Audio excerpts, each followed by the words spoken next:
The Steamworld franchise has been one of my favorites of recent years. The Steamworld is, as its name suggests, a steampunk universe inhabited by robots, which came to inhabit the Earth and eventually stretch into space after humanity's collapse. Dark as this may sound, the games thus far have been pretty upbeat. While the previous game in the series, Steamworld Heist, was a tactics game of sorts, Steamworld Dig and its subsequent sequel are both Metroidvania platformers centered on digging and exploration. Steamworld Dig 2, however, differs from its predecessor in a few key ways. The game has changed for the better. The story of Steamworld Dig 2 is pretty straightforward. You play as Dorothy, her friends call her Dot. Now Dorothy is the cousin of Rusty, who was the protagonist of the first game. Rusty regrettably went missing at the end of that game after making a big discovery deep underground. It's up to you to figure out just what's happened to him. Meanwhile, a little mining town is being rocked by earthquakes. What's your connection to Rusty's disappearance? Now, I do feel that besides Dorothy and Fen, her traveling companion a little akin to Navi from Ocarina of Time, the game's characters just aren't quite as well written as they are in previous Steamworld games. The town's mayor feels more like a funny caricature than a complex character. He's certainly amusing, but not, in my opinion, representative of the best writing that the Steamworld series has to offer. I also have a minor gripe regarding the timing on the delivery of certain lines. I distinctly remember interacting with one of the bots in the game, and having him inform me of an in-game mechanic that I'd already been using over a few hours of gameplay. Whoops.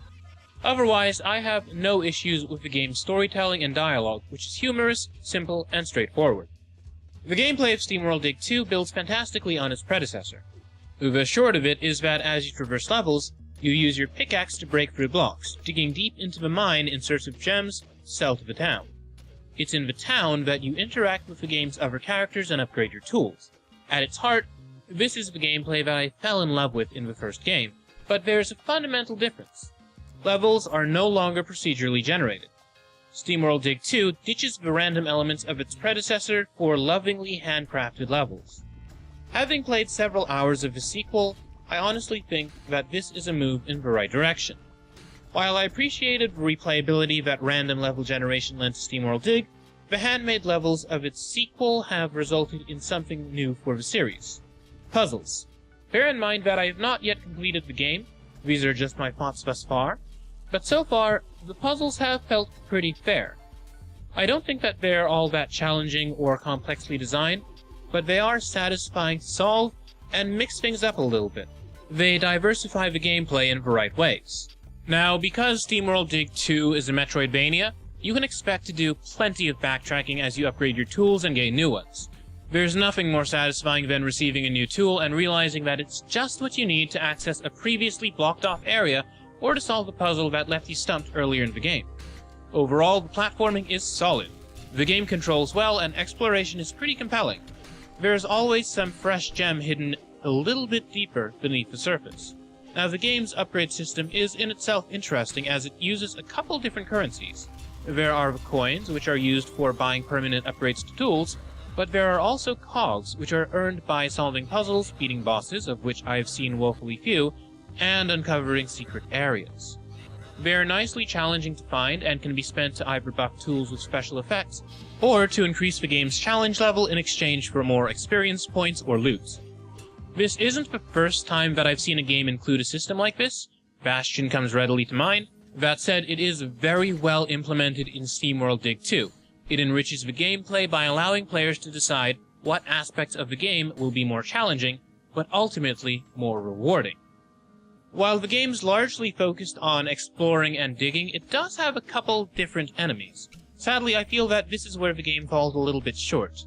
The giant mutant beetles that prowl around in the dark aren't particularly challenging to fight, and they just stop feeling threatening after a couple hours, and they're just running back and forth in the same old patterns. While there are other creatures to watch out for in the game, such as a creature that appears to be an incredibly unfriendly hornbill that inexplicably lives underground, there isn't enough variety or quantity of enemies to make the creatures of Steamworld Dig 2 scary. For a game in which you're constantly wrestling with a shrinking pool of resources, some tools are steam-driven and depend on water, which is in short supply later in the game, it's a little disappointing that the monsters underground don't do much to raise the stakes.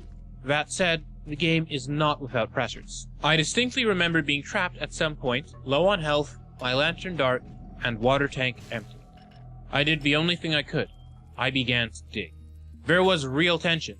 I couldn't get back to the surface easily, and I was carrying some precious cargo. I didn't want to die and lose my gems. I'm still making my way through Steamworld Dig 2, and will have more to say about it at a later date. That said, having played much of it, I have to say that this game is absolutely worth picking up. Steamworld Dig 2 is a polished gem. Its levels have been carefully built, and replacing the procedural generation in favor of handcrafted elements has really been for the best.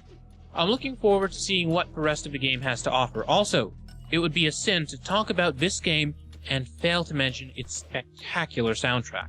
My favorite song in the game thus far is the smooth, R&B-esque track that plays in town. It's not your typical Western music, but it fits the feel of the game very well. Steamworld Dig 2 is currently available on Windows, Nintendo Switch, PS4, and Vita. What do you think about Steamworld Dig 2? Have you been playing it, or do you plan on picking it up?